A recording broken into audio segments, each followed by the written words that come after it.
Welcome to 10,000 Miles, episode number 5. Today's guest is a good friend of mine. His name is Dain Ehring. He has a master's in astrophysics, which led him down an incredible path, did some pretty cool government work. He went on to find himself in Silicon Valley with VCs and start up a technology company, and he'll take us down the road there. And then we get into some really good dialogue around people having authority over you and the AI space and heck, celebrating my birthday party. So without any further ado, let's dive in. Hey, Dain, good evening. How you doing tonight? I'm doing great, Vic. How you Man, doing? it's so good to see you. Appreciate you coming on tonight. This is a special night. It's been a long time coming for us to have this chat. As always, if you would have said the first time we met each other, I think it was in New York, in your office, I want to say, and now we're here talking as we're doing, even enjoying your backyard during your birthday. I was in this, no way. So life is just a wonderful thing, isn't it? No. That's great. Not even sure I liked you then. So who knows? You like me very much, and we're going to come by and we're going to recant why. But Dain, do me a favor. Tell everybody who you are, what you're doing now, and then we're going to dive into sort of the history of Dain Ehring and your journey. Yeah. Okay. Well, what am I doing right now? So my name's Dain. What am I doing right now is I'm doing consulting, for both for startups as well as large enterprises. I look back on my life, and I've been a lot of paradigm shifts that I actually actively helped create or manage through. And so that's what I'm helping, young companies do, create products, or older companies navigate through those paradigm shifts. Big paradigm shift right now is digitization. And so that's what I'm doing. I'm doing that as a consulting basis after selling my company and the station of life I am right now. So I'm enjoying myself. Awesome. I'm happy. How about that? Well, you seem happy. Everybody at the party's like, who's the guy in the hat, Yeah. And for those, we talked about the party. I celebrated a birthday a couple of weeks ago. My wife had a nice party for me. And Dain came in and was the most interesting man in the room for sure. So it was a fun time.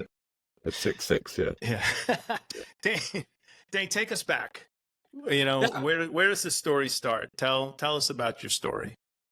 I like to start. I'll say this: I wanted to be a forest ranger. How about that? Not many people know that I wanted to be a forest ranger. I was absolutely convinced I was going to be a forest ranger, and then I just happened to be very, very good at math, and so I didn't get to be a forest ranger. And I got sucked into astrophysics. I was so good at math, I got sucked into the honors calculus inside UCLA, and I just kind of went. And then I got into astrophysics. Didn't set out to do that.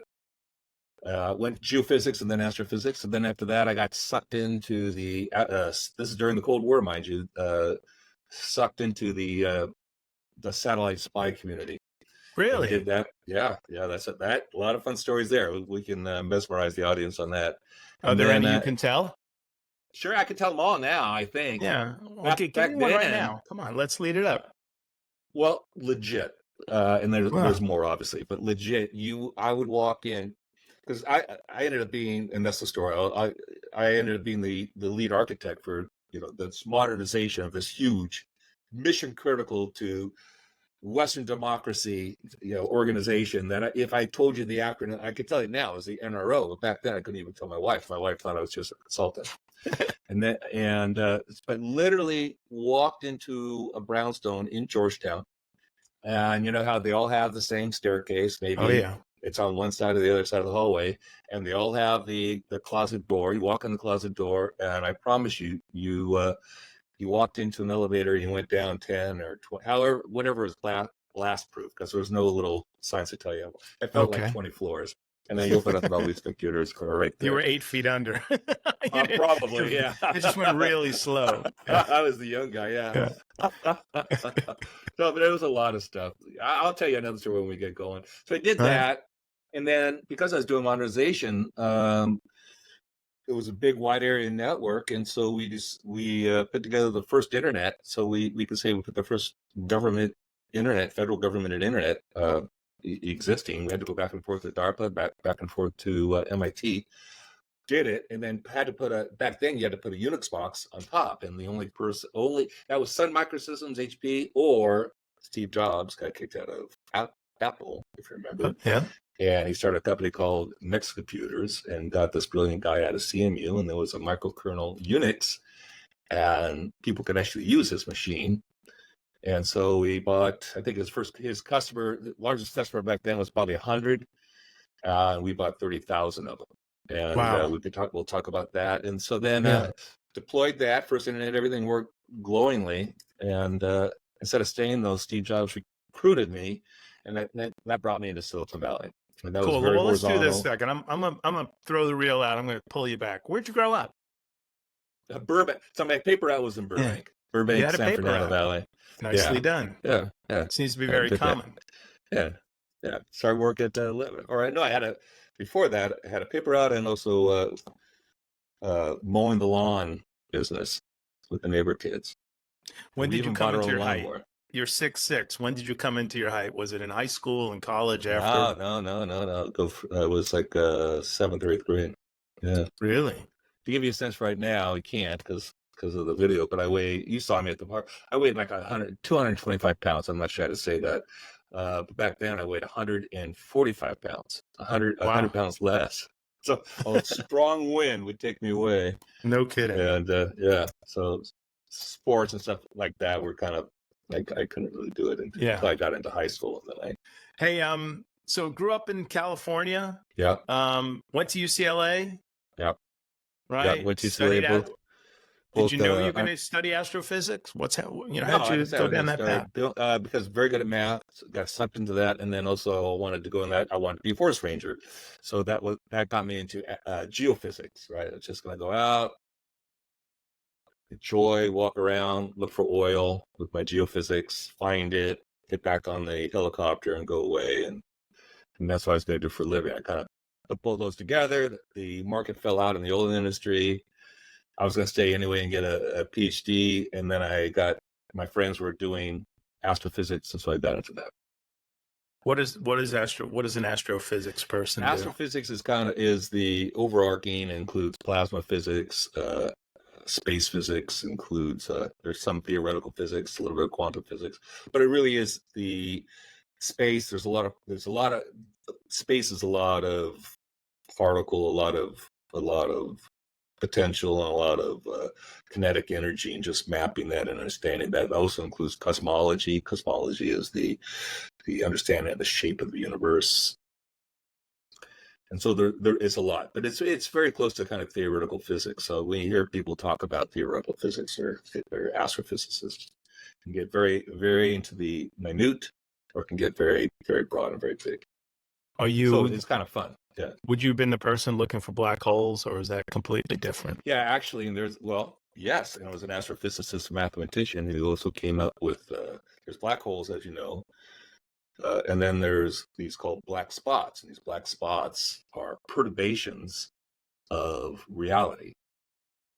Now think about that, perturbations of reality. So you throw a stone in the middle of a pond, and you see these waves. They're perturbations of the information of that stone.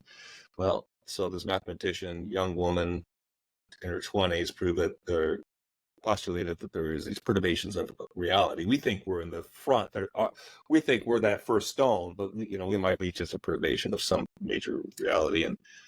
And then they actually proved it. They actually got a telescope and can actually view these black spots in the universe. So it's a proven fact that this is not the only reality out there. No kidding. That's astrophysics. Yeah. That's pretty amazing. Yeah, it is. So how did you get from astrophysics into Silicon Valley? Yeah. Well, I told you about the Steve Jobs, and then I thought I always wanted to start my own company. I didn't know what it was going to be, and but that was always kind of a thing I wanted to do. So always wanted to do that. Forest ranger, but I'd be my own forest ranger somehow. I don't know. And so met Steve Jobs, and that took me to Silicon Valley. And then immediately after Steve Jobs, I started a company with a few folks, and that company got bought by Sun Microsystems when they were just getting Java out. So and Text Computers was killing Sun in Wall Street. Penn. So then did that. Worked for Eric Schmidt. So I got to work for Steve Jobs, and then worked for Eric Schmidt, and who, I don't know if you know him. Well, I know you know him, but for the audience, he was the turnaround CEO of Google. after he left. Yeah, he was the CTO's son, so I reported directly to him. That was a great experience. Learned it. And then started my own company out of that, the first cloud-based computing in financial, well, maybe all of financial services, but certainly in the residential lending, how I met you, Vic, and then in consumer lending. And then rode that. That was a paradigm shift, obviously. And then did that, sold that company that bought us, integrated our company into that, and was a SVP level, executive level, doing their outbound technology productization. Did that. Let me pull you back for a company. second. What Sure. made you decide to get into financial services technology, specifically I couldn't mortgage even balance my lending? checkbook. No, I don't. It was just there was two when I did market development for Java, right? So this is when this is when you use the internet to just read something. It's called Web 1.1, right? Yeah. Or 1.0. Yeah. And then you could actually fill in your name. That was Web 2.0. And then 3.0 was you can actually interact, right? And most of what we're seeing right now, even this video, is what we'd call Web 3.0. And so Java was the start of that, but people weren't using it. They really didn't know how to use it. And so the only two enterprises was telco and then financial services. And so telco was pretty easy, and financial services was very intriguing. How are you going to use this? I was thinking at the time that this is beautiful for customer service, customer interaction.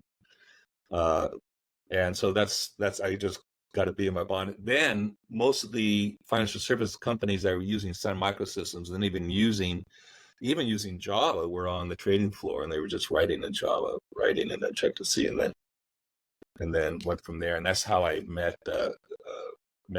Fannie Mae, one of the large oligarchs in this industry, as Vic knows, but maybe some of the audience doesn't know.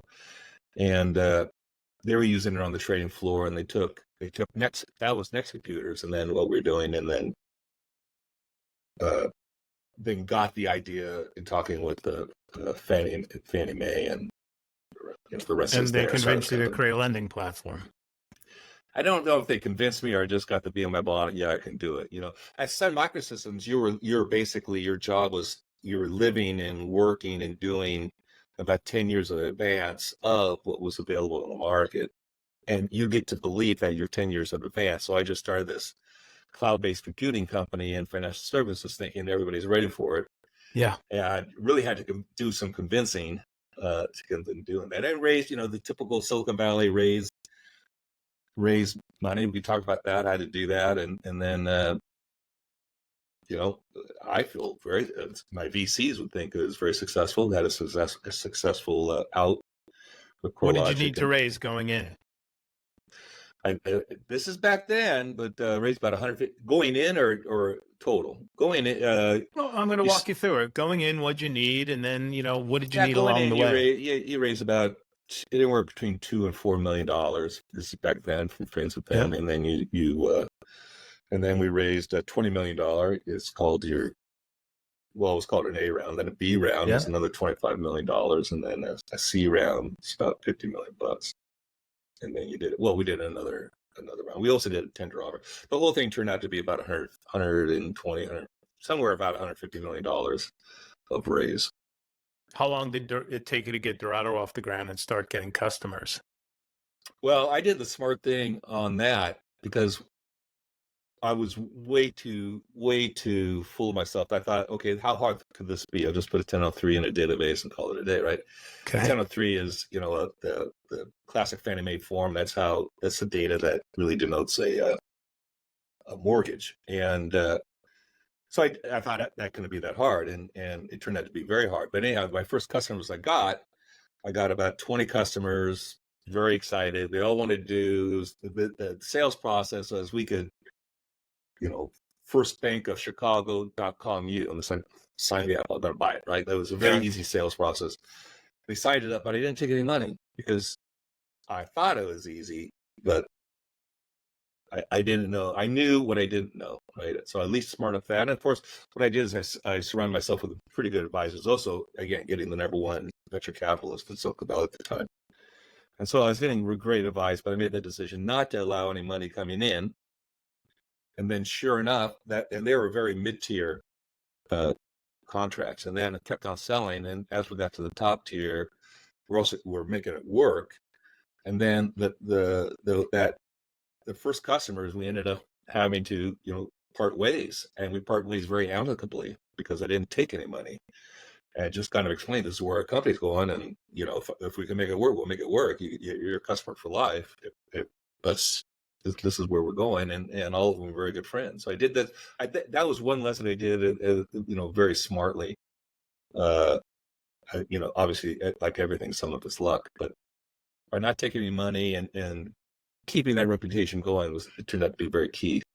So you started as a 1003 guy. That's the residential loan application, and you were just taking apps and passing those apps off to other people's origination systems, right? Yeah, it was like customer service. That was back when only like 1 or 2% were actually going online to originate the loan, and they really didn't want to talk to a loan officer. And then I was working with a company at the time. It was called Home Store, but Realtor.com.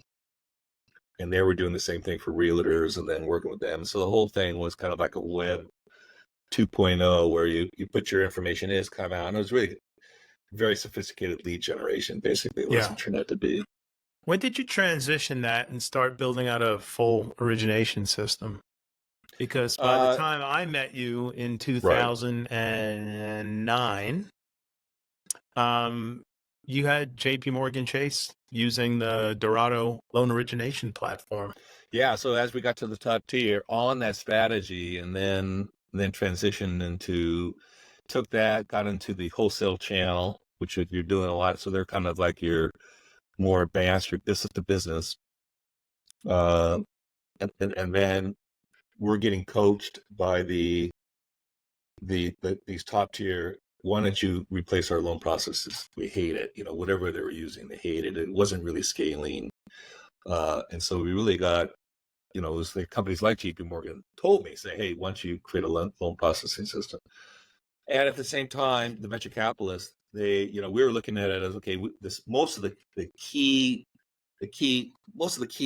structure of that you could take to P&C, insurance. You can take some other verticals as well. They call it different things, but they all have a pricing engine. They all have the equivalent securities market, et cetera. And so we think that, when we kind of did it, we did it to go multiple verticals within financial services. And then, so most of the intellectual property we put into, a very sophisticated multiple user environment, hierarchies of users, how you can share that control. And then on this workflow, most workflow systems at the time were all rules based. So if you had one rule, you went to another rule, all very kind of waterfall. And what we created this event driven workflow, which was recursive, which means that if you're going through and something changes that you assumed, you don't have to go all the way back to the start of the workflow. You could just go and change that 1 or 2 events that you had that changed the state based on that. It was kind of cool. And I think that's where workflows are going right now. I remember the dashboard back then. The dashboard was really cool. Yeah, it was like a vertical swim lane for each step in the in the process. And the traditional setup, processing, underwriting went horizontally. Closing, funding, post closing, and then vertically all the tasks that went through that, and each one of those would change a color based upon the completion of that. that. Dynamic. So we called that a plan. That plan for mortgage was an account plan. And so that mortgage plan or that account plan would come up with that particular product that they're doing. So it was a home equity loan, you see a completely different plan. It was this plan. If you're doing a refinance, it would be a different plan. Yeah. And so that was all dynamic. That was kind of cool. And that same structure, it would transcend into other verticals as well, like we were talking. And so each one of those events was kind of object-oriented workflow is the way to think about it. So then you focus your development team on creating these activities, we call them. And those activities were for the particular application, the particular vertical, and not necessarily, recoding, your horizontal platform. So we were pretty sophisticated by that. And all our patents are around on the workflow itself. That's where we got patents. When did you decide to take the first interest in the company when you sold the first piece of it? Say that a different way. I And then say, From what I recall, you had a suitor that wanted to buy the company, and I may be getting this wrong, but I thought you sold half of it, and then you've sold the other half at exit. Nah, it wasn't half, but no, we did a tender offer. We had a company, Okay. one of the customers that you know very well wanted to buy us, and then we said no. And then we did a tender offer back through, again, none of this, we can't publicly say who, but it was one of our strategic investors.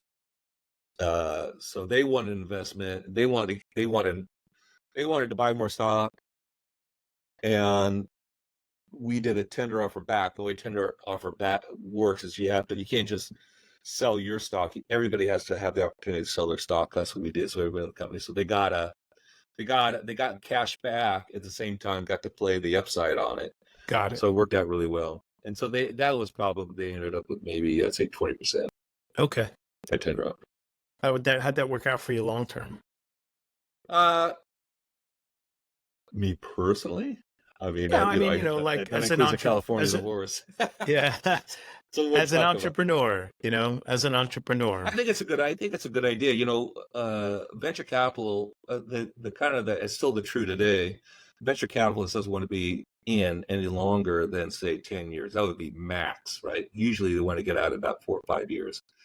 3 years would be perfect, but they want to get out, say, in 5 years. That's the horizon, and that's just the way the funds work, etc. That's just the business model of being a venture capitalist. And so when you get to about 10 years, that's long in the tooth for them. Now, this particular market, this particular paradigm shift in our space, which retail banking is very, very, very risk averse, as they should be. It's our money. Yeah. So you want them to be risk averse, but that creates a very slow adoption cycle for new technologies, as you would assume. And so they're what is it called? Crossing the chasm. Well, they're certainly not the first early adopters on the crossing the chasm, right? They're the last, which is again, which is, it's actually amazing that the clients that eventually went cloud, that I got to go on the cloud, these were global 100 companies. Yeah. Getting to go there is just amazing. I look back and I'm like, wow, That's a big deal because there's still friction in things in the cloud. They have different faces than they did back then. At first it was, just public cloud versus private cloud. You were running private cloud, right? Essentially. Yeah, right. That was a stress, because by doing a private cloud, you didn't get the multiples if you're running a public cloud. Yeah. The multiples as you sell your company, the equity for people like me, the founder of this company. And so it was a tension, but that's the only way you could sell is through the private cloud, because they were worried about that. The biggest thing they were worried about, obviously security, but the biggest thing they were worried about in security was the headline risk. Yeah. Because, oh my God, and they were worried about, rightly so, they were very worried about, they're still worried about it today, is that privacy, your and my privacy when we put our information in there. They weren't worried about stealing money or something like that. They could always print more, that wasn't the biggest worry. The worry was the headline risk and the privacy. No, absolutely. And it still stands today. People are into that. We had some you had some trying times. What was it like going from VC startup to tender offer to having a company? I think you wind up having 300-400 people at Dorado. No, it's not for everybody, right? Everybody says, "Hey, I want to start my own company." It's like, do you really know? You're taking the filet mignon of your life, and you are using that to, to live the dream. But there's a lot that you give up doing that, right? And especially, most people, your golden years for doing something like that, just like the Beatles, or that 20 to early 30s. And that's the time usually when a lot of people are finding the person they're in love with and starting a family, etc. Yeah. And so doing those two things at the same time can be very, very hard. At the same time, if you wait, you have all that, and now you want to do it later in life. Well, you don't have that same energy level, and you're not working. You're not willing to eat rice and beans and work 24/7. Yeah. You want to turn it off. You've Well, learned there's a that, balance between it, but right? being an entrepreneur and startup, and this is a great topic, for those looking to get into it later in life. I mean, I didn't really get out of corporate America until I was in my early 50s. Right. Fortunately, I'm an energetic guy. I had some wind at my back, and I love what I do. So Right. even when I talk to my business partners today about, an exit, I don't even know what an exit. I mean, I know what a financial exit looks like, and I know the instruments for an exit. But for me personally, like, I'm always going to do something, and and I'm always going to be a pretty active, engaged guy. And I have Yeah, found I a pretty think good balance. I was. What's it like early on when, like, you're worrying about the rent and the payroll, and to Yeah, tell you the gotta take audience that. about You what take that entrepreneur life IV, is like. right? You Yeah. take that IV. You still got to pay. You start a company. You still have a mortgage, right? And your Yeah. kids still need braces, and so it's very stressful. And the first year or two, I'm not making any money and still not raising. I remember, one story. Our first tranche of $1 million. I'm borrowing money from my mom, $100,000 there, using my own money, Yeah. uh, etc. And everything you own is going down. You still have your house, and then credit cards are going up, and then so there's a catch-22. I have a venture capitalist that say, okay, I'll give you money, and the way they would do it is on a term sheet. But I need to see a customer. And then I had a customer, a very large customer that you happen to know very well. Again, it's the same customer Yeah. Yeah. uh, that said, "Well, I'll be your customer. I'll write you a PO, but I need to see a balance sheet. I need to know that you're going to be around." Yeah. And I remember I was walking the hallways. I was on a sales call at this potential new customer at their main competitor, their number one. I wasn't in say anything. Yeah. I said, okay. And let me also add a little juice to the story that my CFO comes into my office. His eyes are like this big and white. He says, we're not going to make payroll. Like, we're out of cash in about 2 weeks. I was like, don't worry about it. Right. You just have this knowing. That is true. Yeah. You have this knowing. If you have this knowing it's going to work, then it's going to work. But you have to know that knowing is going to get you through all the bitter problems. Yeah. So anyhow, so I knew this somehow was going to work, and so I asked to use their fax machine, and I called the guy up. Okay, so if you're sending me your term sheet, I'll send you the PO. It's like I just saw who would blink first, right? Yeah. And so yeah, sure enough, I get on this competitor's fax machine, I get the term sheet from the venture capitalist. I fax that to the very large, global 100 customer. They say okay, and they immediately send me the PO. I sent that to the VC, and then boom, like Man. 2 hours later, $2 million of the bank account, made payroll, walked back. Yeah. It changed the sales process. The people I've talked to, Dain, I mean, that story is unique, but it's not in the same sense. Right. Like, you had a belief that there was a solution, and you were going to do what it took to make sure the solution's in place. And instead of, trying to throw a weight off the boat, so to speak, to keep the boat buoyant while it's flooding, you figured out how to fix the boat. Like, you knew what it needed to take. Right. You got the motor fired up. You got refueled. You did all of that, because sending people home and telling people that you're out in 2 weeks and being stuck in the negativity of the opportunity, you would have never raised it. So you went out, you put that behind you, and you forged forward. You fell forward. How many times did you have to do that? Was that God, the last time? over and over and over again, over and Okay. over, right? And yeah, over and over again. I remember that one customer saying, "Okay, if you don't deliver in 2 weeks, and let's assume you're about 2 months away from delivering. If you don't deliver in 2 weeks, you'll never work in this industry again." Yeah. Okay. Yeah. And then my part-ner, who but I wanted, he got sick over this stress. I said, okay, I got it, da da da, and but we got it through. We pulled it off, and 2 weeks later, we're happy. I mean, those things happen. But you're right. And then I'm a mentor and seed investor on this company and on a company, and my jaw just dropped. They said, well, they raised about $500,000. Okay. We're giving up. We're quitting. I got a girlfriend, and he's moving over, and he wants to. He needs a real job because mine's got a better apartment. What are you talking about? That's not the mentality you It's need. not You how need it to do. works. You need to be going. You need to be able to go all the way, no matter what it takes, whatever it takes. And that's what I mean by the flavor of your life. I mean Yeah. everything. And you have to have. I think to succeed, we used to call it the three P's. This is really early on, but the three P's were you have to have a personality. People want to work with people, give money to people they like, Yeah. or Sure. they can break bread with. They want you have to have a personality. Key to that, you have to be able to communicate. You have to have da da da. You also have to have principles with that Mm-hmm. personality. They have to be Yep. able to trust you, and that trust doesn't. You can't if you say, "Oh, you can trust me." You've already. They You're have to done. know that. Right, you're done. Right. Anybody who says that, try that on your wife. It's not. She's not going to forget it.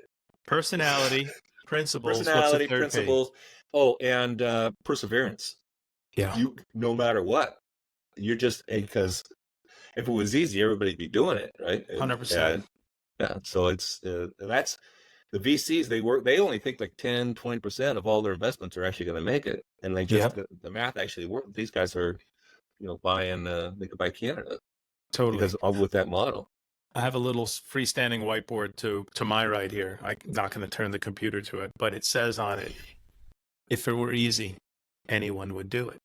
And that's Right. that's what I remind Right. myself every single day. If it were Right. easy, anyone would do it. And you Right. met Kyle Eldred. Did you meet him at my birthday party? Yeah, You great know him? guy. Yeah. So Yeah. amazing guy. I had him on the show a couple weeks ago. And Kyle tells a very similar story, but it was interesting when he talked about the filet mignon of your life. Somebody told him, and maybe it wasn't Kyle. Sorry, it was Andrew Preifogel. I had him on a few weeks back as well. You met Andrew, who's the other guy with the hat at my party.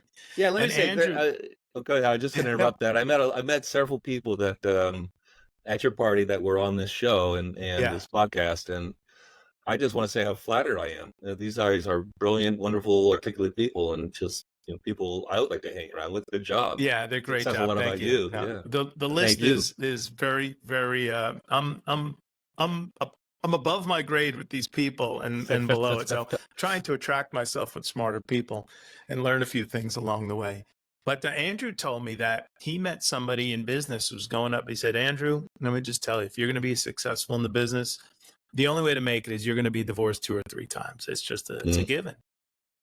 And Andrew has been with his wife since he's 13 years old. They got married, maybe 18, 19, 20 years old. And he's never sacrificed his relationship. He's had a great support. But I understand about the filet mignon of your life because I personally had a nice event in corporate America. I had some decisions to make financially. This was in 2016.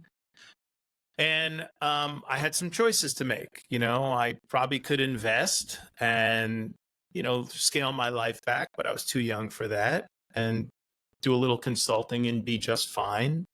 I could go heavy in the market, but I'm not a markets guy. I know how to earn money. I'm not a real great markets guy, and I don't have a full level of trust yet for individuals in that space. I do make some money there, but I can't count on it, although markets have been fantastic historically. And my wife, when I weighed out the options and I said, hey, but I can do this, and it's going to mean we're going to take this nest egg we have and we're going to start flooding it into this thing.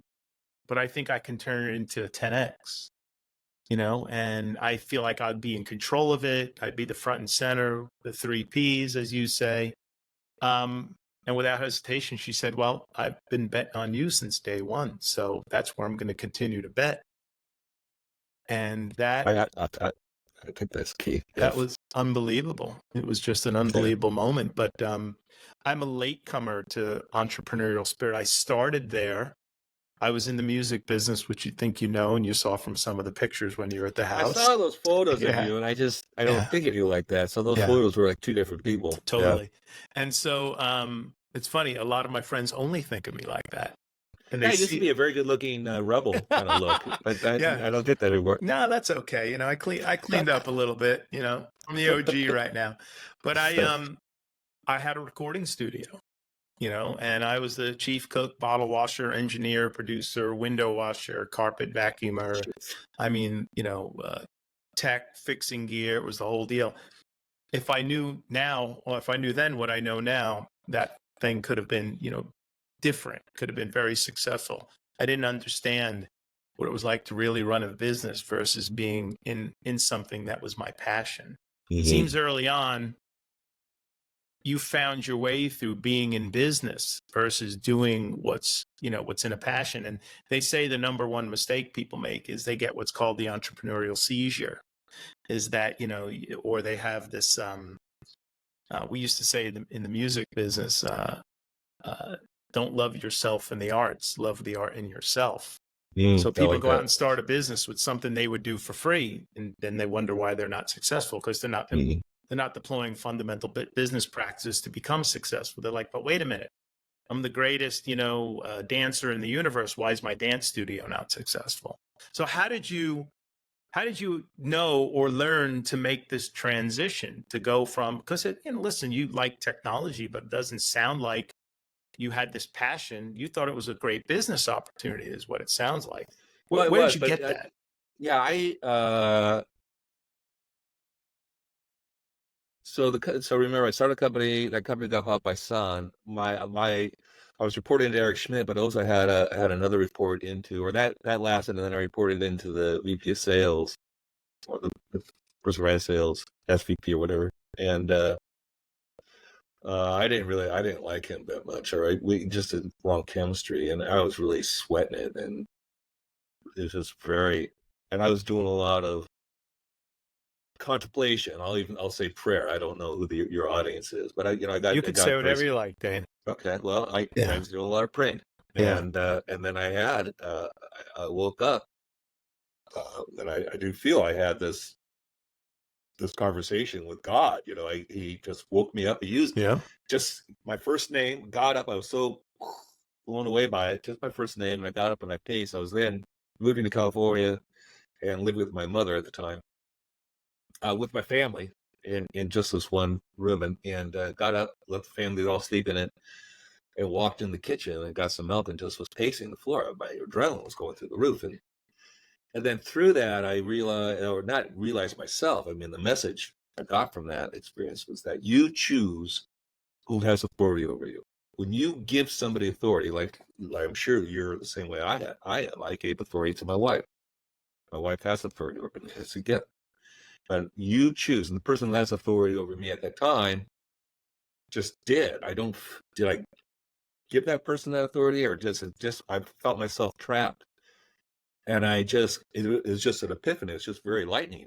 I didn't go in immediately and quit, but I knew then, like, well, he doesn't really and I'm Yeah. gonna choose. I get to choose who has authority over myself, and it's when I give somebody authority, I'm really saying I love you, and that's in business too. But and I don't Yeah. say I love you because it's not I appropriate, understand. but in a way I am, and that's different. So I'm very careful when I dish out that authority, and that was a premise of starting my own company, because I gave authority to. And then I surrounded myself with, when I say surround myself, I got a handful of people that were through networking, friends and stuff, who've done it before. One guy, he's passed now, Bill, and a shout out to him. He was a mentor for me for 3 or 4 different companies. Ended up being a mentor for me in this company. This company was called Dorado that we're talking about, and that was 3 companies later. And he used to work directly with Tom Watson Jr. over at IBM, right? So he told me Nice. stories over and over again, and I learned a lot through him. And in fact, I also learned, I was having a little trouble with the board, uh, in terms of those board meetings. I was scared to death of these board meetings. So he was also on the board over at Stanford, and so he got me into their communications department, and I would just practice not every single night, but 2 times a week. Mm-hmm. And just kept on getting better, better, better. I became much more comfortable and finding my own way of communicating to people that did have a lot of power. I mean, the reason you're scared about communicating to a board is because you should be. Yeah. Hey, let's go back to this whole notion of people having authority over you, because it's what I love about these podcasts. I never know what to expect. And, this is a moving topic for me. Okay. This is something that is so valuable to talk about. And it's really valuable to talk about on every level, but specifically people who are listening who work at very big companies. I was at JP Morgan Chase, and I loved my time there. I did. I had lots of ups, lots of downs. I learned a ton. I got to work on a project that reported right to Jamie Dimon. Jamie's just the greatest leader in the universe. I mean, just I believe that. the way the guy operated was so inspiring. It was funny. He came in on the first day of the meeting and the first day of the project and the last day. He came out with his 4 squares, but I'm going to come back to that. But when you work in a big place, and I was in the financial service industry, remember, we came to JP Morgan Chase because I was at Bear Stearns and Bear Stearns fell. So you feel very, very vulnerable. So I'm in the mortgage business. It's the mortgage crisis. It's 2008. Bear Stearns fell. Now I'm thankful to be in the arms of JP Morgan Chase. So what's naturally happened to everybody that's worked there? I feel like these people have this control and authority over your outcome. And I spent almost 5 years there, the toughest professional years of my career. The most challenging. I had the biggest budgets. I had the greatest access to talent, the greatest access to resources. My final boss, who I'm going to have on the podcast, was a really, really tough manager. And I would always say, I wouldn't want to work for him anymore, but if he were my neighbor, I'd race home on Fridays for happy hour, because he's a super bright, funny, smart guy, but just has he has an incredible heavy hand. I still have a relationship with him today, even after I left and resigned. I've maintained a relationship because I intellectually liked him so much, and he's a funny bastard, and this guy was hysterical. But I told my wife I was going to resign, and I was interviewing for a couple of jobs, and she said to me, "You think this is the right thing to do?" And Dain, I grabbed her by the hand, and I walked outside the front door, and I walked across the street. I turned around, and we looked straight at the house. I said, "Okay, look to the left." And I live on a street where you can see houses, 10 in each direction before the roads curve. I said, "Do you know of anybody within your sight, or that you even know of out of your sight, that works at JP Morgan Chase on the street?" "No, I don't." Look to the right. Same question. Same answer. "No, I don't." I said, "Well, it's a great place to work." People who live in our neighborhoods, they have the same kind of house we have. They have similar, tax structures. They have similar cars. Nobody's working at Chase. Everybody's figuring it out. We have to choose our destiny. We have to make choices to where we work. And this authority thing, and you're right, when you give somebody authority over you, it is a gift. It's a gift for you, but it's also a gift for them. Right? It's a gift for them. And what I wish for people who work in big corporate machines where there's a lot of bureaucracy, where they're under stress, where they're working Saturday mornings and Sunday nights prepping for Monday, and they're doing the 12-hour days, I wish for them that they come to terms with who really has authority over them, because their life will exponentially get better when they consciously decide who has authority over them. So I love that. Thank you for that. Thank you for bringing that up, because these are the kind of things I like to extract. We could talk about tech all day long, and I do want you to tell me about Steve Jobs, because you'll be the second person on this podcast who had a cool job. You worked for him. Adam Curry, who was on episode 2, his nickname is the Podfather, who was doing audio over RSS, like the birth, the birth of podcasting. Got called by Jobs to come and say, "Hey, what are you doing?" And there are cool clips on the internet where Jobs at one of the the Mac thing goes, "Yeah, we're gonna do this thing called podcasting, and I met with this guy Adam Curry. He was really cool. He kind of invented this, but it was really neat." Yeah. So thanks for the authority thing. But let's go back to Next for a second. You start working at Next. You're working for Steve Jobs. You bought back before that. You bought 30-some-odd thousand of his machines. Right. Right. And so how did you get to Next? Well, so develop. I was his number one customer in the relationship with him, and we were blowing his mind. I do have a photo. I wish I could. It's on the wall here of him. We both have hair, Yeah. uh, and we were doing some mind numbing things with his box was mind numbing. His box was people don't know that on his box is called the Cube. That's how they developed the World Wide Web, www. They developed it on his machine. So that whole structure, in a lab, they had 2 or 3 machines and it just worked. And we just took that. We're like year 2 of that, and we took that and created 3,000 node all over the world on this. You could log into any computer and your environment would be there, and it'd be there fast. It would be the entire desktop. That was unheard of at the time. Wait a minute. Al Gore didn't invent the internet? Am I learning that Al Gore? What, you were involved in inventing the internet? It wasn't Al Gore. I didn't invent it either. No, I'm not even saying I did. Just did it. Okay. just did it.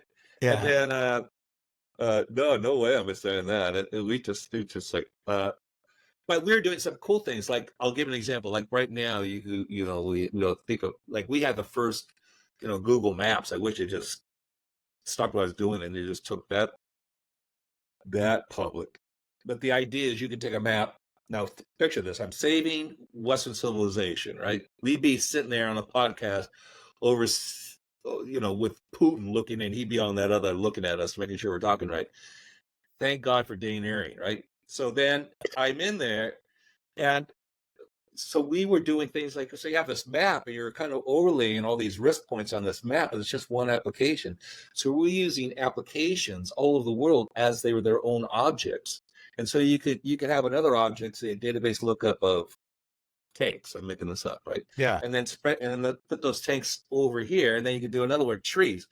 Oh, so there might be a chance that some of these tanks are underneath these trees, and you kind of do risk analysis, etc. That might be just something. And then the person looking at it, they say, well, maybe I'm going to run my satellite over there. But you can't just put a satellite over there. Back then, you had to kind of do a bunch of trials to keep it in orbit, all that kind of stuff, to get it over this place where you think there might be tanks. And that's why it's so top secret. Yeah. So you got to jobs. You were his big customer. So we're not just a big customer, but we were really using it. I mean, other customers like people probably know. Actually, some of the people you just mentioned, William Morris, that talent agency, they're still there. Yeah. So they were another big customer. They bought Steve's computers because they were beautiful. They were black. They look really good at the desktop, right? All right. Their mission critical application. Mine was to save Western civilization. I talked about that. I'll keep on harping everybody on this. Yeah. Theirs was their mission critical application. When somebody, your friend, who you just had a cup of coffee with, at William Morris, walked by you, you could hit a button and your screen would turn black because they didn't want you to see the talent of their phone numbers. Whatever floats you, whatever's important. Yeah. Another customer was, Bruckheimer, Sensor Bruckheimer, right? Those are the guys who did Top Gun and all those movies, right? Yeah, Jerry Bruckheimer. Jerry Bruckheimer and his partner, I think, was someone Simpsons. I don't know. Okay. So they had a little office in Disney Studios. So because, I worked for Steve, I went to go there and see all these different, everyone was very excited about this.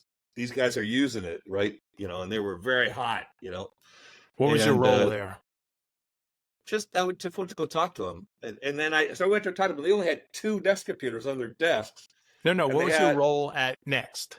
Oh, business development. Okay. So you were out selling. Yeah. It was a very horizontal. Okay. Yeah. I was at selling. Yeah. Okay. I went from that took me from technical to selling. And I never really understood, this is something now you just hit my nerve. I never really understood how intellectual market development, sales development, business development, whatever you want to call it. I didn't realize how intellectual it was. It was extremely smoke coming out of your ears intellectual. Big time. And that really got me into it. And those 2 roles really prepared me to be a CEO, a good CEO. I feel I was. I think people say the same. So anyhow, Steve, to develop a relationship, and then not until he didn't want me leaving until we were done either, right? So he waited, and that whole thing took about 3 or 4 years. Got it all installed, got it kind of on, maintenance. What was he like to work for?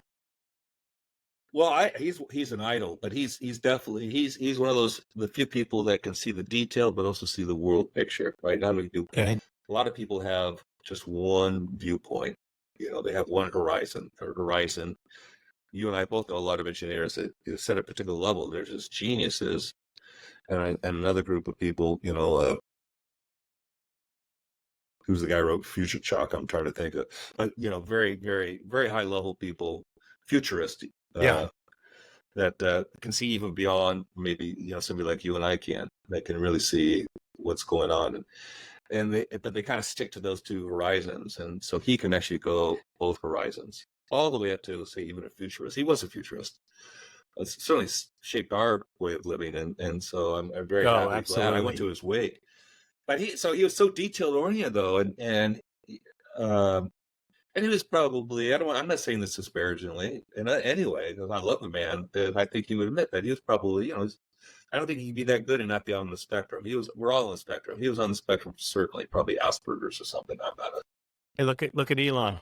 It's not a right. secret, He right? is exactly like Elon, who I Yeah. love that guy to death as well. So, but a story to tell you the personality of Steve Jobs.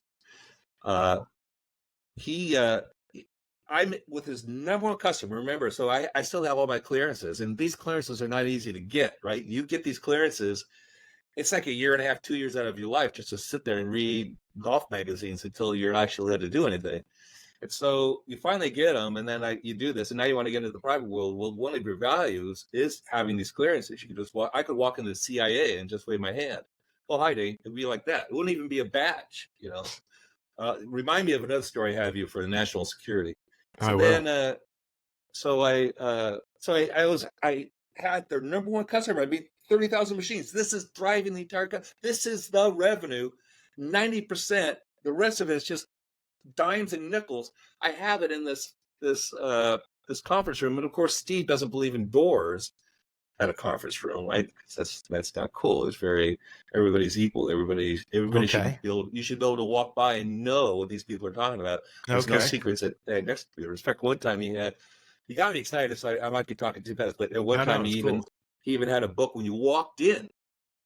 Not even past the doors, you walked in the little lobby, there was somebody at the desk, and there was a book, and that had every single person's salary in it. You just look at the name, and there's their salary. He thought Really? that his idea was that would create a spirit in the organization. Everybody knows everything. There's no that backfired so freaking fast. It reminds me of a funny story. When I also worked at a big bank, by accident, somebody sent out an Excel spreadsheet of everybody's salary within the technology division. It was probably 3,500 people in this one division, and they didn't go to everybody, but it definitely went down to a level where there was going to be a lot of animosity. And what happens is there were these companies coming together over time, so there wasn't a long linear path of pay grades and structures. Like they were all different. So all of a sudden, you and I could be peers, and you could be making $20 and I could be making $3 doing the same job. And they're not going to drop you to 5 and raise me to 5. Like, I'm going to have to earn my way. And well, that created a freaking shitstorm, man. It was a total shitstorm. But I remember though, I was in the room when somebody was freaking out over a salary that somebody who had worked for me was making versus what they were making. And I said, you have this all wrong. You're trying to pull them by the heels down into the mud. You're supposed to be reaching a hand up. You're supposed to get pulled up. I go, now we've set a new bar for the value of your position. I said, so this is an opportunity for you in a very short period of time to get the ship righted, And the guy I reported to at the time made less than I did. Which and nowadays I don't have a problem with, right? But I don't care either, but it worked for him because they quickly, once they realized that, hey, this is not right, and they paid Vic this, and so every time he sees me, he's like, I got you to thank. You were just a better negotiator than I was. And in 6-7 months, they righted my ship. It would have taken me another 5 years to get there. I had the same conversation. He had a good thought. Yeah. I had sales reps and engineers, and obviously the core. You're a commercial product company, a SaaS company, so your engineers are gold, or everything. I'll tell you another. Remind me, I got two Steve stories. Well, I got one I still want to tell you. Right. So my engineers though found out how much my sales reps were making. If they were on plan, they made a lot of money. They made probably twice as much. Yeah. And I would get accosted by this. And so, well, how come this guy's making so much money? I said, if I were you, I would wish this guy made even more money, because then you would make more money. Yeah. If the more money this guy makes, bringing money into, the more money I have to give to you. You see how that works? Oh. Yeah. Yeah. And then I also said, there's roles, and very, very similar to financial services, where they make a lot of money because they might not last. You might have to get somebody else. The personality might not work, or something's just not working, and you got to immediately make a change. That person's not working at third base. I would always tell people. people. They'd say, "Oh, so you work for so and so? They make this, you make this." I said, "I want to work for somebody that makes so much freaking money, and when they're paying me $3 to $5 million a year, they look at me and go, poor Vic. Like he can't afford his own island. I don't know how he gets by. That poor son of a bitch. Oh, I can't believe. Can you believe he doesn't have 7 houses? What a poor guy." I said, I want to work for somebody filthy rich that thinks I'm down market at that level of compensation. I said that would be a dream come true. Well, back to my Steve story. So Steve, who he ended up making probably more money than you and I did. Just a couple of bucks. Yeah.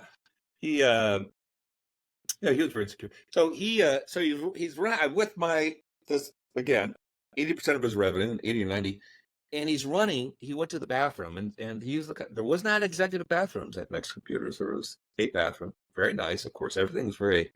Yeah. I don't know if people know who Pepe is, P-E-I, but he's a very famous designer, and so he brought Pepe in to do the design of this campus of buildings. He's very well known, big name here in Dallas as well.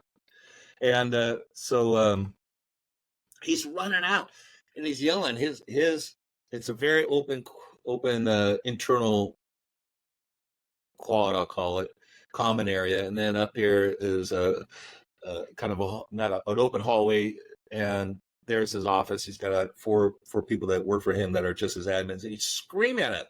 He's got a thing of toilet paper, and he's screaming like, "I told you this is not the toilet paper I told you to get." And he's screaming there, and these guys just turn their heads at me. Here's this guy they're giving a lot of money to, and he's got jeans with holes in them, with just a t-shirt screaming about toilet paper. And I'm like, "Oh, well, you wanted the soft stuff." Yeah. I say, well, that's the same detail he puts into his products. Yeah. And they don't kind of pass. I wrote down national security. You wanted me to remind you about something. Yeah. So this is before Next Computers, but there in these places, I can't tell you about all the places, but one is pretty well known. It's called the Blue Cube, and that's where it's in Silicon Valley, Santa Clara. It is a cube. They call it the Blue Cube, and it sits on top of kind of the Air Force side of San Jose Airport, and it's where they do a lot of they call them mission control centers. That's where they run satellites or space. If you see the Apollo 11, that's a mission control center, right? Okay. Hollywood does it. So you walk in, and the first level is what we call the mall cops, right? Because they're probably they're private company. We just call them mall cops. They're little, they look like mall cops. They're wearing whatever. So then you go up, and now you're in the second floor. And now it's government issue. You can tell they're just a little bit bigger. They're wearing more khaki, right? And then you go up to the third floor. These guys are huge. I'm 6'6", right? You know me, 6'6", and these guys are linebackers. I'm staring up at them, and they all have these automatic whatever they can. And you're like, this is pretty intense. This is really. And they're just walking by and looking at you in the eye. Then you go to the fourth floor. This is the floor that I was on, and the same ninjas. Guys. Dead ninjas. No, they didn't have ninjas. Same guy. No, same guy, same gun, same huge. But this time, their guns pointed at you. If you take one What? false move, boom. And they would just love to shoot you. They just looking for something to do. Just blink. And the first time you go up there, you got to go up there with somebody who's already been there. And it's just a government issue. So there's no signs on the doors. Remember, it's just a square. And you walk around, and then there's just these round doors. You have no idea where you go. And the person will guide you. You go into the right door. And in that door, there's no eye scan. Now badges don't work. It doesn't matter anymore. That's why you can only go in with this badge, no badge. Okay. Okay. And then you go on this little government issue. There's that formica, whatever these put on the floors. There's that steel desk, if you could picture it. I don't know if they still make those anymore. The gray ones. The gray ones, exactly right. Yeah, There's no place to sit, right? It's very small, so you have to stand. You're standing right where she wants you anyway. And this old, it looks like your nana, your grandmother, this old lady wearing a Hawaiian print with hair with so much, I don't want to be disparaging, but the perm. Yeah. With the glasses on, and she just looks at you, and she puts her hand underneath the desk, and in her hand is they kind of prop up a pistol, so it's just going to shoot you, but it doesn't matter because these guys would just. It just sets an alarm, and these guys are going to come up and just aerosol everything, except for not the old woman because she baked some cookies or whatever. Right? So boom, just boom, you'd be done. It wouldn't be like a little. They wouldn't even call anybody to clean anything up. It'd just be. And so if she didn't know the person you're with, that kind of would go off. If you were just a stranger, really, because you made it up 4 levels. Yeah, and so I thought all security just broke down to this. It just was this one. I thought it was genius.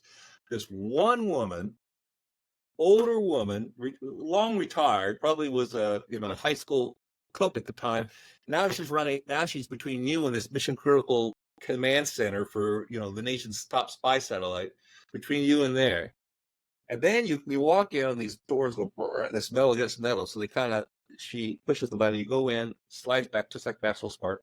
You go in, for those people who are old enough to know who that is, and then he comes in, you can hear this metal on metal brrr, one at a time, and you're this very tiny little closet of a place, and right there she could just hit another button and just there'd be no air. You just die. You just die right there. Reminds me of what year is this, by the way? Oh, that had to be early 90s. Yeah. Okay. Somewhere around there. Let me tell you, I'm going to connect some dots here. Yeah. Return of the Dragon, Bruce Lee. It's a complete ripoff. It's a complete ripoff of Return of Bruce Lee. First level with like a couple lackeys. Bruce Lee kicked the shit out of him. Second level, Chuck Norris. Third level, Kareem Abdul-Jabbar. That's it. I never thought about that, but that's it. It's a complete ripoff. Dragon is what it is. I'm not a pure genius. Somebody just saw that movie. Somebody saw the movie and said, hey, that's a good idea. We get mall cops at the first level. We get regular Leos on the second level. We get private contract. Hollywood has never done. Once you get into that room, I've never seen a Hollywood movie that did this command and control center justice. It was way better than Hollywood. And how many times can you say that? Just huge wall-to-wall. This is back now, late 80s, early 90s, somewhere around there. And huge walls where you've seen orbits and you're seeing photos that they're taking. And we would get there's a one-pager, national security risk document, one-pager every single morning that the president gets. So it went to us first. And then it goes to the vice president, and it goes to the president. I still think they do that today. And the reason we went to us first is because we have to anticipate what the president would want to do so that we can start planning for it. He's going to want to see what's going over in Moscow. Say, I'm making this up. Yeah. Back then, it was a Tiananmen Square, if you remember what's going on there, right? Bodies piled up. I couldn't tell anybody about it. At least we had big, huge, floor-to-ceiling photos of this online. It was disgusting to see, but you're not allowed to talk about it.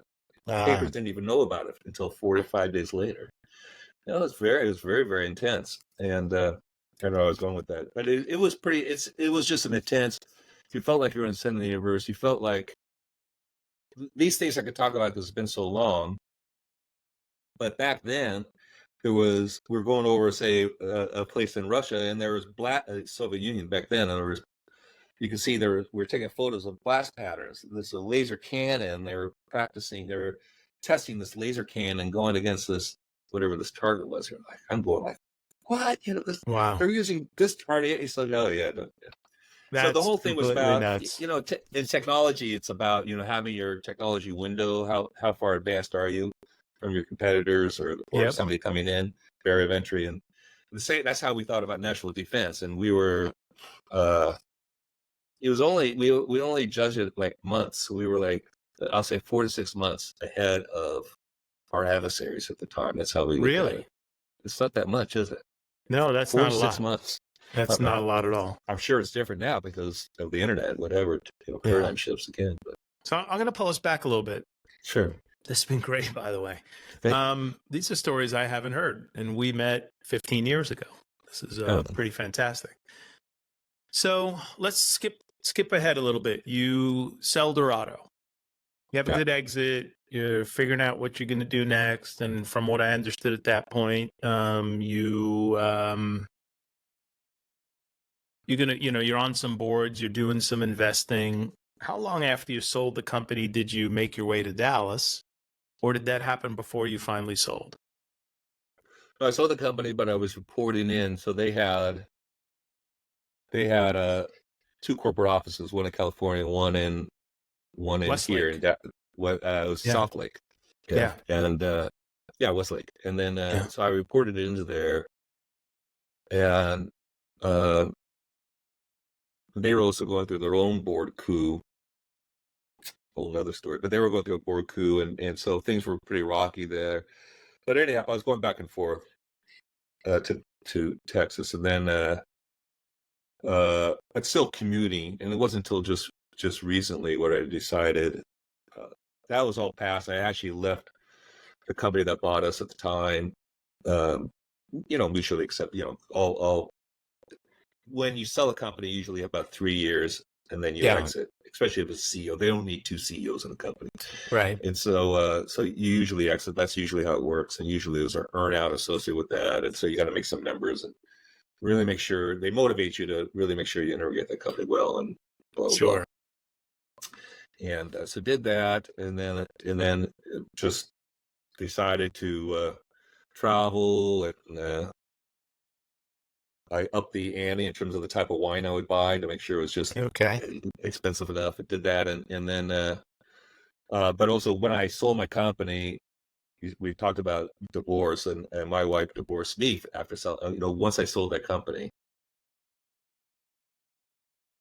she didn't see the need to be married anymore. So she took that money, her money, went off and had her life, and but I met my now wife, who she's absolutely 100% fantastic, and but she was from California. I went to UCLA. She went to USC, but we met out here, and she was living out here with her.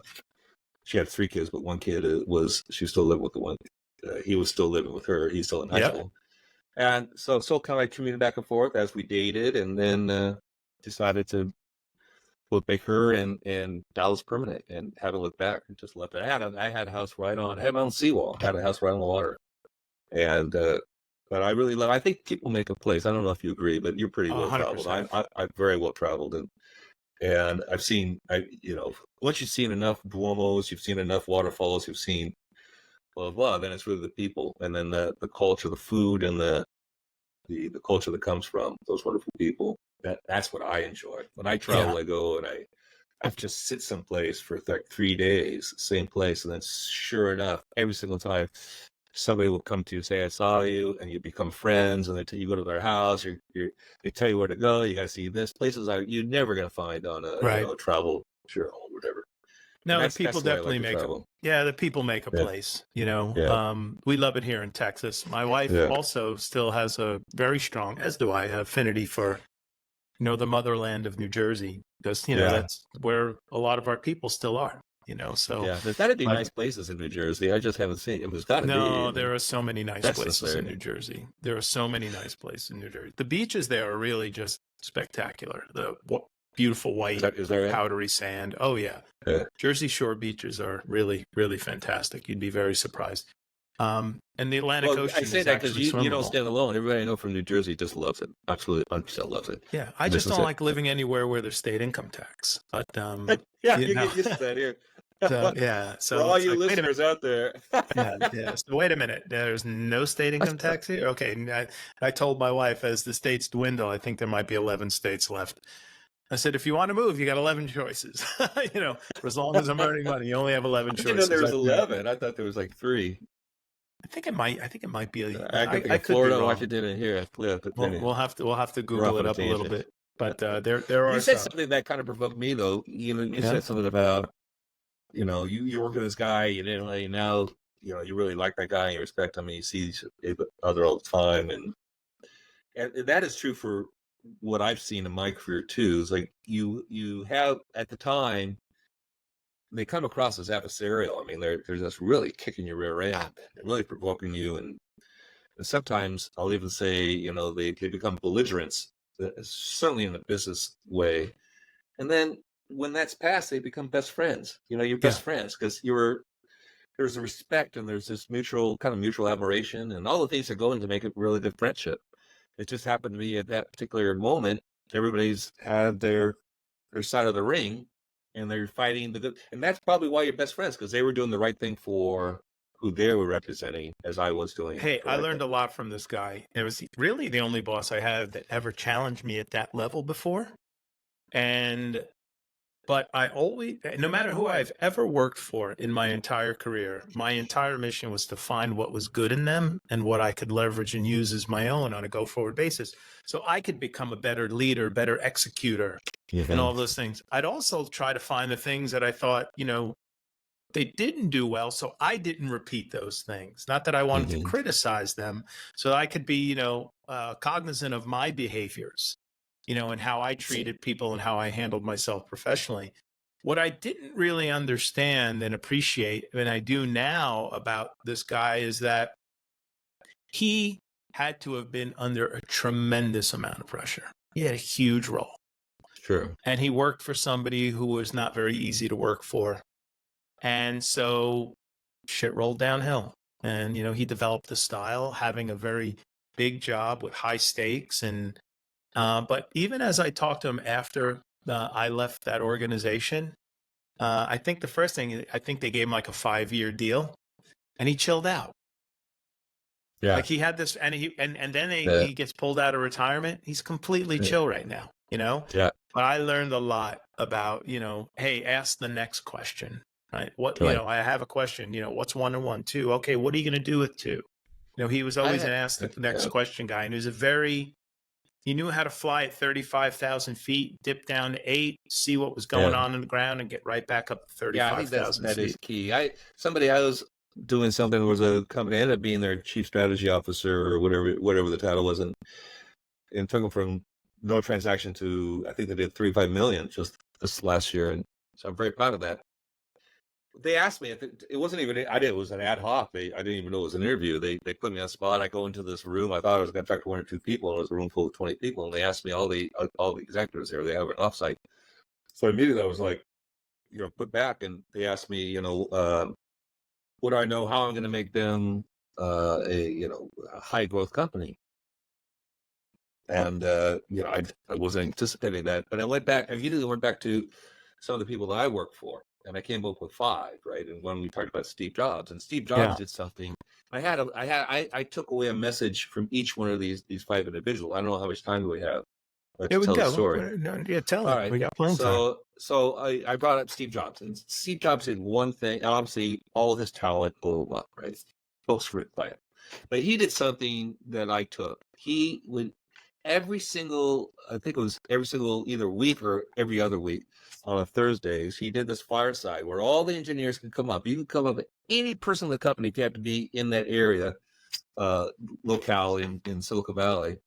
You'd come up to that top floor I just described, and the engineers would come in, they'd bring the couches, they move couches around, and they would sit. And he and the CFO would go over the state of the business, right, for 20, 30 minutes or an hour, whatever it took.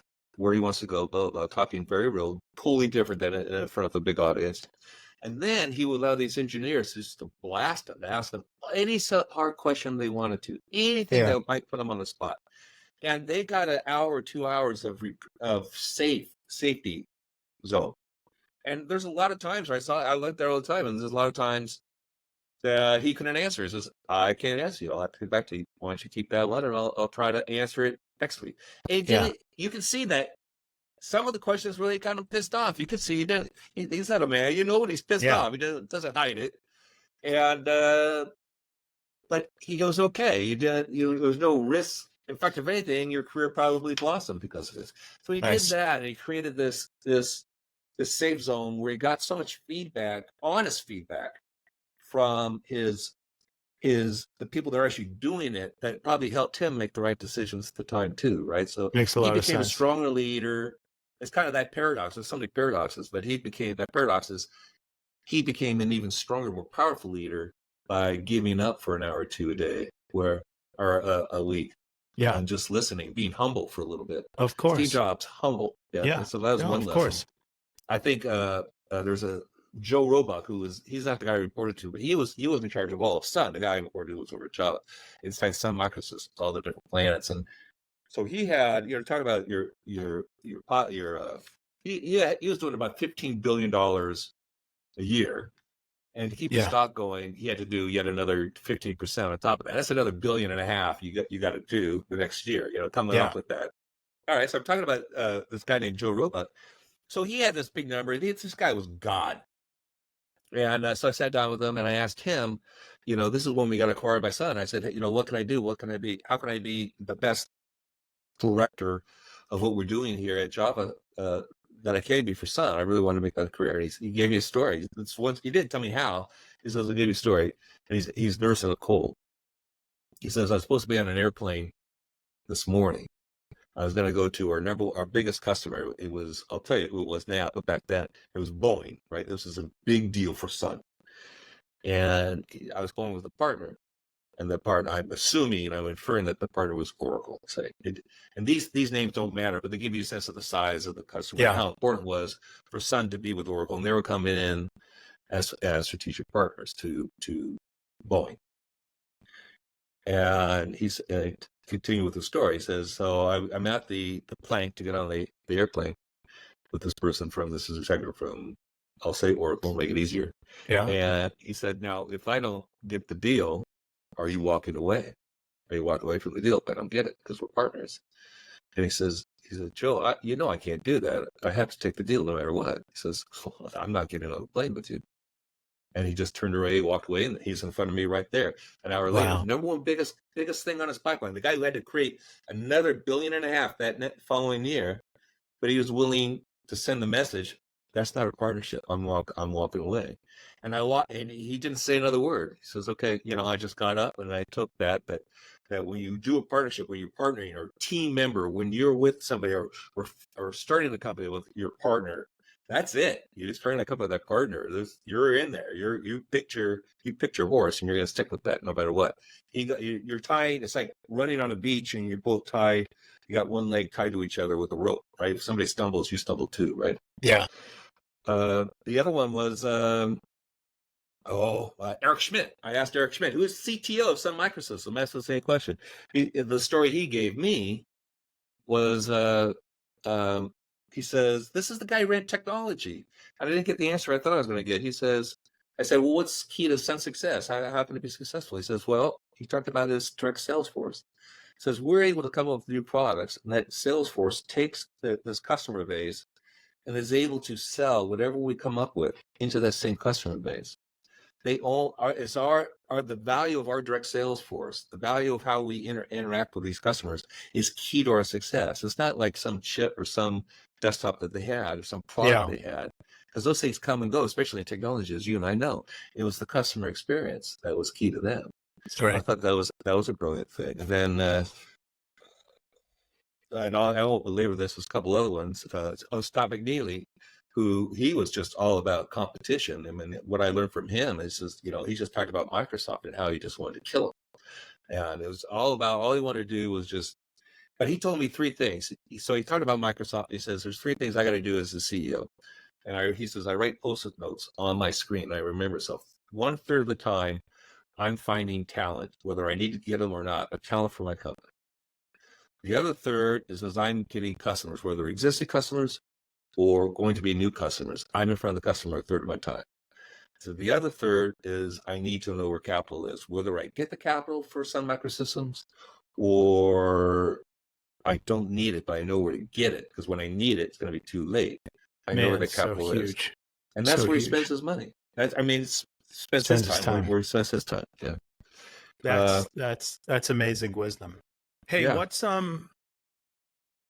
next for you? What are you doing now? What do you think the next 5 years looks like for you? The next 5 years, I definitely want to my passion, how I get there. I'm still probably going to do the consulting. I don't have another product in me. I don't think. So probably consulting. I like what I'm doing. I like helping companies. I like being part of new growing companies. I get an adrenaline rush out of that. So I do like being part of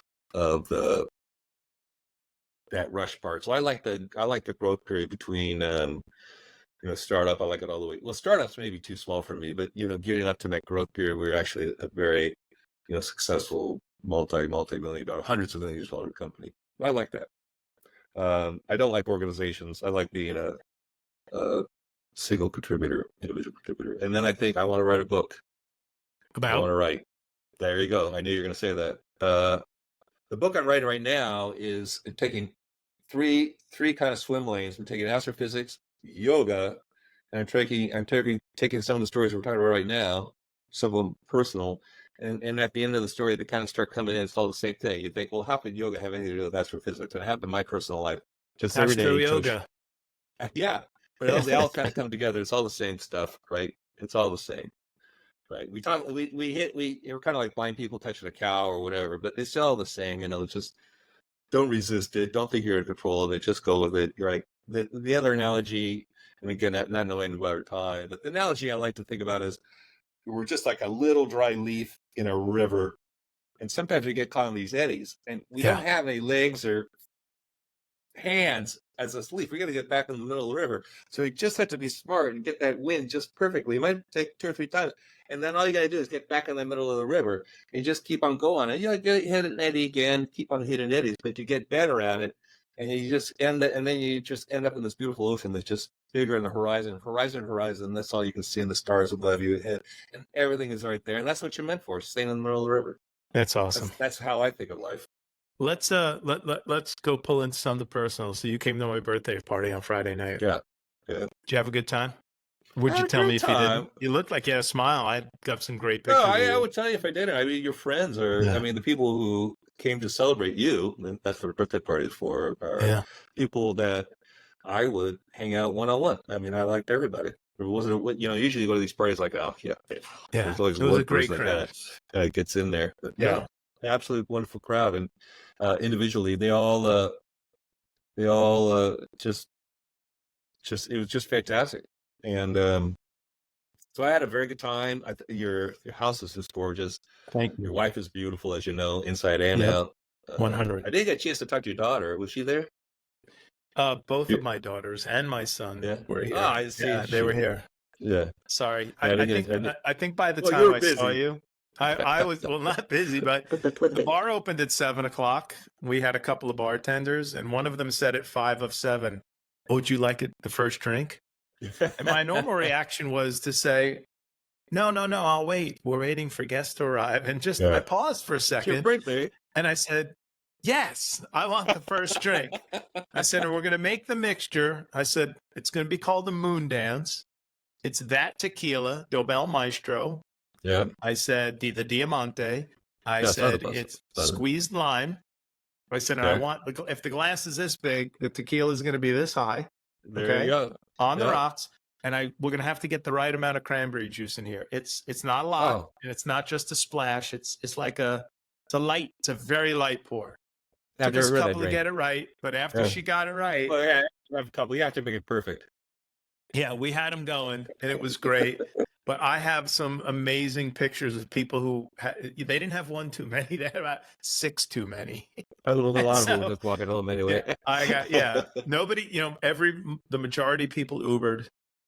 And Yeah. then it was super responsible. There were, designated drivers, but I'd say that there might have been 40 Ubers at my house that night. It was Yeah, that's awesome. fantastic. It was a spectacular time. Yeah, I Hey, usually go to those things you don't like them, but that was a great one. it was a beautiful night. It was a great Yeah, time.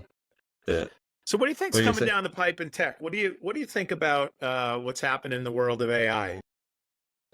And I think it's so. I mean, I guess it's not overblown because yes, that's going to. There's a great book called "The Emperor Has No Clothes." The question is there's two sides. I'm going to get a little philosophical here. Please do. There are a group of physicists, maybe even a bigger group of physicists, that believe that eventually artificial intelligence will be able to manufacture consciousness, real consciousness, not fake consciousness that we can't tell the difference, but real consciousness. And there's others. I'm one of them, but I'm not anywhere near these physicists intellectually. But they believe no, you can't. And there's a very famous book called "The Emperor Has No Clothes." It's talking about quantum, and it's talking about our thought process and the quantum mechanics or quantum physics that goes into our thought process and consciousness and the unpredictability of it. And they talk about that in our ability to still know when something this not true consciousness or not. Just no different than when you certainly get to a certain age and you know when somebody's lying to you, right, or something. Or you could read a magazine, okay, that one sentence was the truth. We just kind of start figuring that out, and the same is true for consciousness. So I'm on the belief that that it will be a tool that will always be there, and yet we'll always figure out things like productivity. I'm a capitalist, so I believe that we'll figure it out. I'm not worried about putting too many people at work because you get other jobs, Yeah. Well, history's told us that. Yeah, it's always the case. The manufacturing lines look a lot different today than they do. The warehouses look a lot different today than they did, gosh, even 10 years ago. Yeah, and the acceleration of AI is just incredible. So the worry is then, if there is a worry about AI, it would be on things that we're trying to control, things like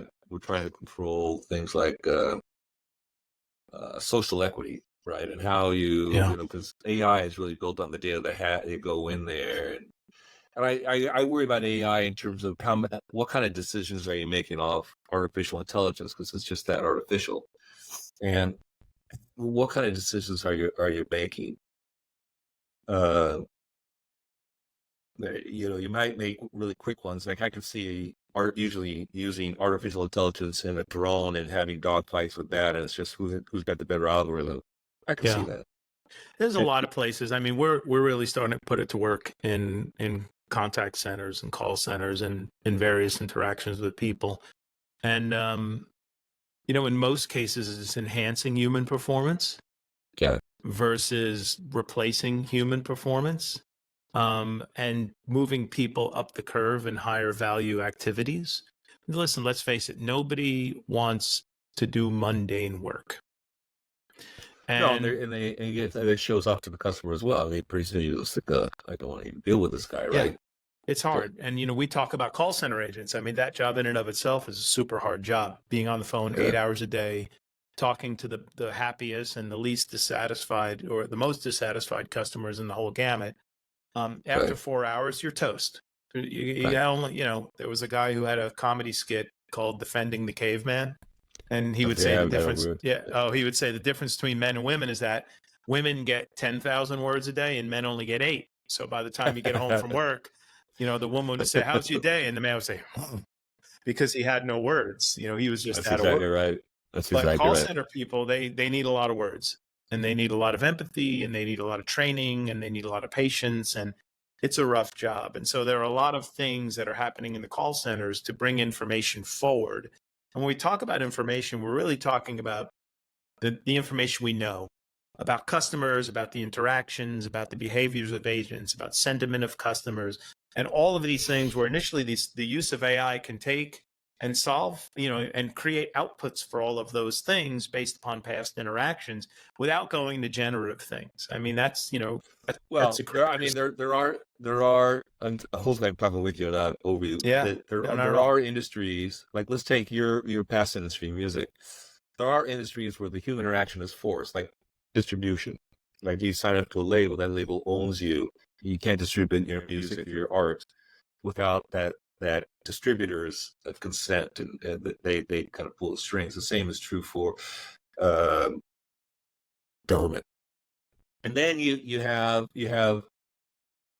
let's take banking, where they thought, like, customers.com is another book, and they thought that the banks were investing heavily into online banking. They thought Yeah, they were going to be able to, the ROI was, I'm going to get rid of all these brick and mortar and just do it online. Well, customers wanted that trust, they wanted that human interaction for that, but they didn't want the human interaction to go get a new driver's license, stuff like that. They just thought yeah, they don't need it. They didn't want to stand in line. And so I think there's some areas where that customer interaction is forced, and then I think that customer interaction is perceived as just wonderful thing. I don't want to get on an airplane that's, yeah, probably, 2/3 of the flight that you're on, any flight you're on, a big jetliner, is probably all done by autopilot, I would imagine, right? 100%. Even Yeah, small planes. Adam, who yeah, you met, flew here from Fredericksburg on his own, he leases planes. 2-hour flight. He flies, but he's like, yeah, I could fly the plane in my sleep, but I have a co-pilot yeah. because air There traffic you go. control in this area Yeah, is hairy, and I need, if I get commands to go here or there, I got to yeah. respond quickly. And But being passenger, I like knowing that. I sure yeah, fly the plane with autopilot, but but he goes on it. So what he does, he says, I like to fly. So once I'm, a couple 100 feet off the ground, boop, I hit a button. This is a yeah, couple $1 million plane. This is not a Boeing or an Airbus plane. This is a couple yeah, $1 million plane, single yeah, turboprop. And he hits it, and everything's set. All the waypoints are set. Follows if he gets some. He's constantly checking into towers, and if he has to make a little correction, boop boop boop, he pops it in, and they do it. yeah, And then same thing. He said the thing could just about land itself, but because he likes to fly, once he's at 500 feet, he takes the yoke, yeah, and and he lands the plane. And it's just, yeah. but they're enjoying this beautiful night above the clouds. At the time of day he flies, he flew. It was just a magical moment. I wonder how But they're going to work on, the cars that drive themselves, right?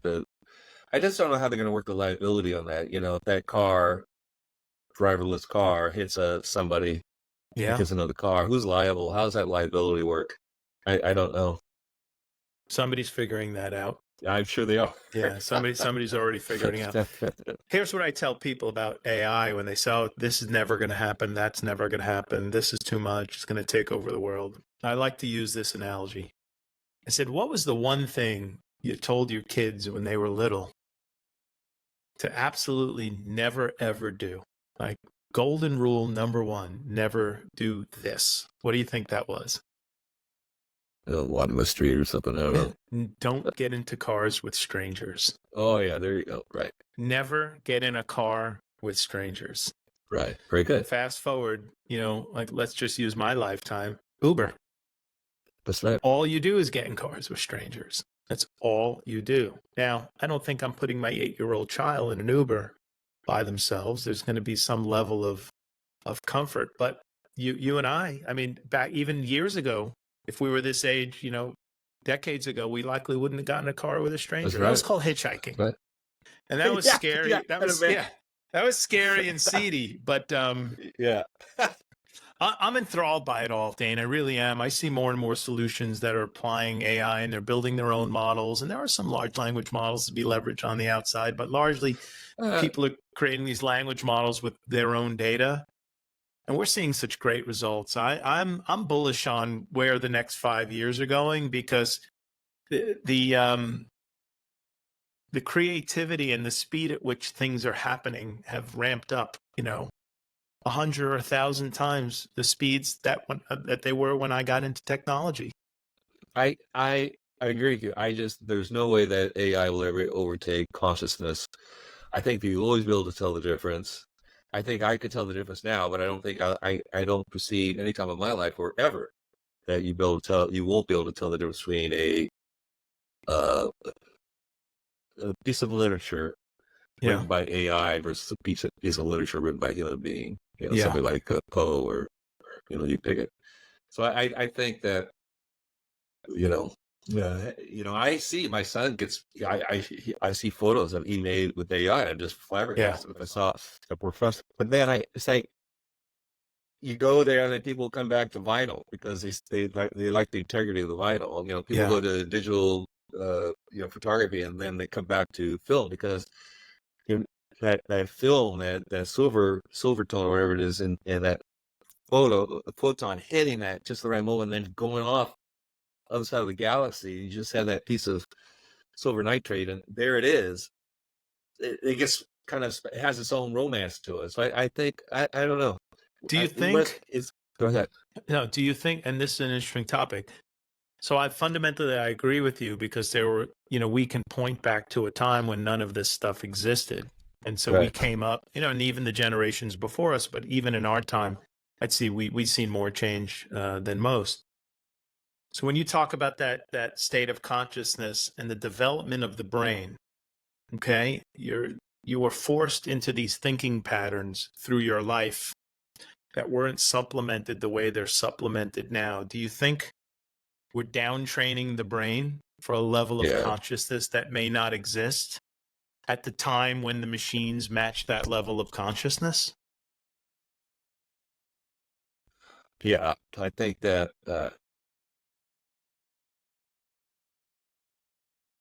I think you always see those things in inflection points. So we're in an inflection point right now where you can be pretty stupid and still get by you can be very successful and not be when I say stupid, I mean it in a way that you could be, let's use the word ignorant.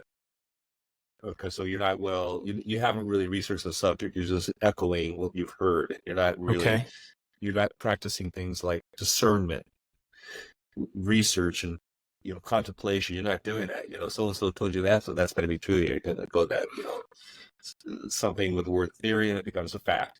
Just keep on with this stuff, and it becomes theories, and it becomes reality.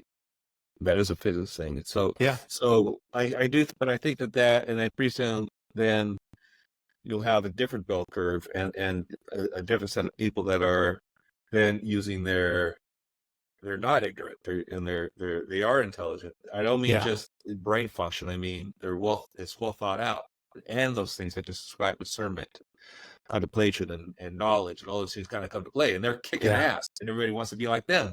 Yeah. So you're telling me that the mindset will go back to vinyl? I think it will go back to vinyl. It'll go back. It'll go back to vinyl. That's exactly what I'm saying. Vinyl's not dead. It's going to go back to vinyl. I like that. Yeah. Well, hey, you know what? This is a good place for us to wrap up. All right. I really enjoyed it. I can't thank you enough. Yeah. I thoroughly enjoyed this hour and near 40 minutes. Would love to have you back on in the future. I got a list of great people. You're going to be an amazing company that are going to come on and talk about this stuff. I will tell you I love you, because you're a great guy. I got you. Okay. And have an amazing week, Dain. Thanks so much. I will. And thank you very much too. And again, to you and your beautiful family, thank you very much. And love you guys back. Will do. See you, buddy. Take care.